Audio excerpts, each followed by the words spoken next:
Hey everybody, my name is Tim, and today I wanted to talk to you about Reason Plus, the new subscription service from Reason. I wanted to also give a brief history overview of Reason over the years, as well as where it's at today. And I wanted to discuss who this service may be ideal for. And I wanted to give some of the pros and cons, or what I would consider cons, to this service. So, getting started, some of you may or may not know that Reason has been around for roughly about 20 years. And when they started out, they were initially a software that was supposed to be a companion software with Cubase. It's always been used for the purpose of making beats, but it has never, or it was at least initially, never a software that you could record in. So you always had to use it in conjunction with either software like Cubase or Sonar or Motu or Pro Tools. In circles that I used to go through, I would hear most people say like, all right, I'm going to make a track in Reason and then I'm going to polish it out in Pro Tools and do all my vocals in Pro Tools. And for roughly about 10 years, that was pretty much the thing with Reason. Like, it was good for making your beats, and afterwards you would rewire it, or you would bounce out your tracks to be polished in Pro Tools, and you would go ahead and do your vocals in Pro Tools or Cakewalk, Sonar, those devices, because they were able to handle audio.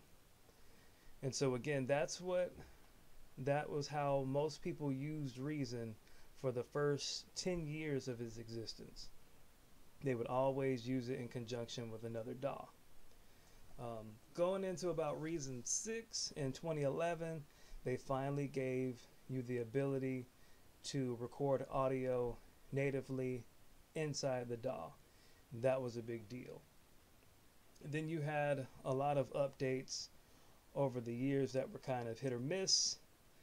But the big one again came roughly 2017 of the spring when they gave you the ability to use VSTs within the DAW. That was kind of a big move at that time. Reason 10 came out, and then last year they went with their current version, Reason 11, which kind of gave you the ability to use your devices inside of your favorite DAW.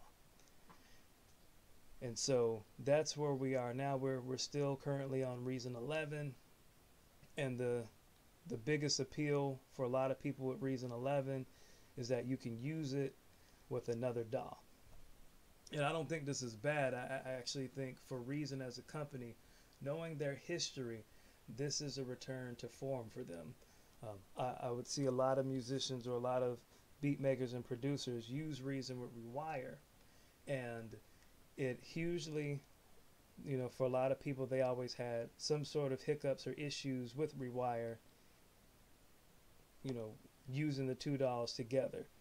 And so by them scrapping Rewire and going with the VST3 format, it kind of makes things a lot easier for them, and at least their philosophy of how they got started.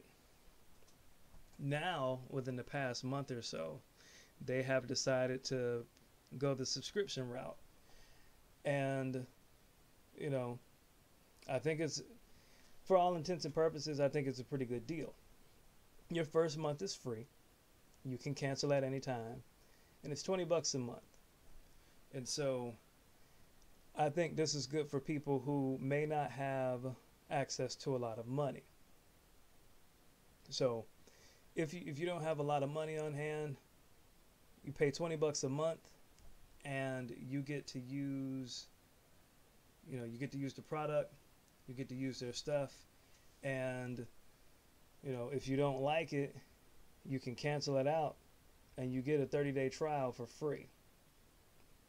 So I kind of went ahead of myself. let's see, what are the features of the subscriptions? If you go the subscription route, you get sounds every week that you get access to. You get 70 plus instruments and effects, plug-in rack for creative sound design, and you get the software up to date. So that could be a good thing. Again, not everybody, I think their software costs about 400 bucks. I'm scrolling down. Yep, 400 bucks. So if you wanted to buy a license, a perpetual license, 400 bucks, you got it. And then you pay, usually it's like $1.30 when they do their updates. So that's not bad. It just depends on when you buy the software and when they do their updates. But 400 bucks to get in, you got your own deal. Not everybody has that. It's not super expensive, but it's not cheap either. So going the subscription route, they bring their DAW to be accessible to lots of new people who may or may not have the chance to make music. You get the sound packs. Whatever they release in sound packs, you get it. You get new sounds every week, and a lot of people like new sounds. Let's check this out. You get 70 new instruments, or 70 instruments. They just released the Algorithm FM synthesizer. This was a replacement to their older FM synthesizer that was based on the DX7. I haven't tried this out yet, so I don't know how good it really is, but I will be trying it out soon enough. They have the string model synthesizer, wavetable synthesizer, and just a bunch of stuff here that you could use. Samplers, drum machines, drum synths, more synthesizers, grain pianos, pretty much anything you could think of, additive, modular, and more stuff. Anything you could think of to make different sounds, they have you covered. So if you are somebody that doesn't have access to a lot of money and you want, good quality instruments out the gate, 30 bucks for your first month, 30 days free for your first month, and then 30 bucks a month, 20 bucks a month afterwards, just to use the DAW. And you get all the updates for, you get all that stuff as part of 20 bucks a month. Do you own it? No. Do those 20 bucks get you the ability to, does that go towards actually owning the DAW? I don't know. They don't say, there's nothing in here in that regards. So that would be something that would be a point of contention for some people. Some other subscription-based services like Splice, they have a subscription where you can have VSTs that you're renting out. You pay for a certain amount of time, and then you buy those instruments out, and they're yours. I think they got Serum. Serum is like $1.80. So for $9 a month, and for the next 18 months, you're paying $10 a month until you pay off that 180. Once you pay off the 180, you own Serum, I think. Rolling Cloud has something similar, or they had something similar at one point, 20 bucks a month. And if you had the subscription for a year, at the end of your year, you got access to one of the tools that you got to keep, permanently, so to speak. So that could be a point of contention for some folks. They don't seem to have anything in that regard. If you're someone who likes ownership, the subscription-based model might not be ideal for you in that regards. But it does get you access to all of the different tools that come out. So every time every time Reason Studios releases a new device, like the Pattern Mutator is fairly new. the poly step sequencer that came out back in the summer last year. When they release those, if you're doing the subscription model, you get those out the gate. Whereas if you just have the license, you got to pay for it. You might have to pay $60 for the device, but you got to pay for it. Or you got to hope that they put it in the new update, which sometimes they do, sometimes they don't. So that is an advantage. Again, these two devices, I know they are not included in Reason 11. Matter of fact, there are a couple of devices that are here that you get access to that if you buy Reason 11, you do not get out the gate.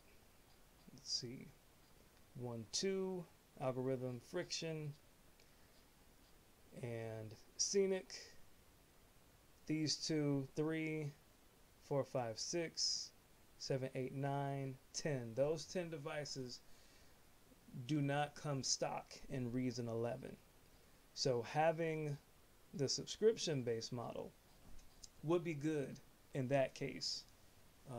If you wanted to have access to those dolls or those devices as well. So my hot take is $20 a month. It's not bad. If you're somebody that's getting your feet wet and using different dolls and getting your feet wet in music production, Reason is not a bad piece of software to use. They give you a boatload of instruments, which, in my opinion, that can scratch the itch for a lot of people. $20 a month, and you get all of these different devices, all of these different tools that you can use to make sounds, drums, whatever you need, and you're good to go. On the other hand, if you are someone who already is a Reason user and you got Reason Suite and you're content with Reason Suite and you've brought all of their other, tools that they came out with, then yeah, more than likely subscription will probably not be the move for you. Unless you just want the sound packs and you really want to have your hands on the new devices that they just released, then yeah, if you're someone who loves the product that Reason Studios comes out with, then yeah, going the subscription route may be the move for you. If you're someone who, you're an established producer, you have a boatload of tools already at your disposal, then this may not be of interest to you. This will probably be more redundant. If you're an Ableton user per se, like if you got Ableton Suite, or you just upgraded to the new Ableton 11 and you had other libraries like Kontakt or like Arturia or UVI or those tools, then this probably won't appeal to you.